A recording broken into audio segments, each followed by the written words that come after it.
மின்மினி தமிழர்களுக்காகவே வந்தாச்சு முதல் hyperlocal social media app. உடனே டவுன்லோட் பண்ணுங்க. தேர்தலுக்கு முன் தன்னை கைது செய்ய காவல்துறை முயற்சிப்பதாக பாஜக நிர்வாகி அமர் பிரசாத் ரெட்டி குற்றம் சாட்டியுள்ளார். டெல்லியில் இருந்தேன், ரொம்ப முக்கியமான வேலையை கொடுத்துருந்தார் தலைவர். அந்த வேலையை பண்ணிட்டு இருந்தேன். நீங்கள் சொல்லும் போது என்னை எலெக்ஷன் ஆஃபீஸ் இன்சார்ஜாக கூட கொண்டிருக்காங்க.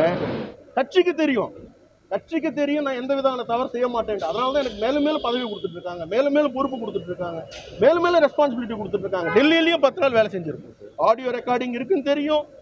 என்ன ஒன்று, என்னை சுற்றி இருக்கிறவங்களெல்லாம் கொஞ்சம் கஷ்டப்படுத்திட்டாங்க. என் கூட இருக்கக்கூடிய மக்களை எல்லாம் கொஞ்சம் கஷ்டப்படுத்தி அவங்க வீட்டில் இருக்கக்கூடிய பெண்களில் வந்து கொஞ்சம் டார்ச்சர் பண்ணி, சார் எங்கேயாவது நடக்குமா? இது அவ்வளோ பெரிய கேஸா சார்? இது 3 தனிப்படையா? எதுக்குங்க 3 தனிப்படை? எனக்கு தெரியல. நீங்கள் வெளியே வந்தவொடனே இன்னும் 2 புய வழக்கு போடுவாங்க உங்கள் மேலே, ரெடியாக வச்சுருக்கிறாங்க. டாப் லிஸ்ட்டில் அமர் பிரசாத் ரெட்டியை எப்படியாவது எலெக்ஷனுக்கு முன்னாடி அரெஸ்ட் பண்ணணும். ஏன் இப்படி பதறீங்க? எதனால் உங்களை எதிர்கொள்ள முடியல? மின்மினி தமிழர்களுக்காகவே வந்தாச்சு முதல் ஹைப்பர்லோக்கல் சோஷியல் மீடியா ஆப். உடனே டவுன்லோட் பண்ணுங்க.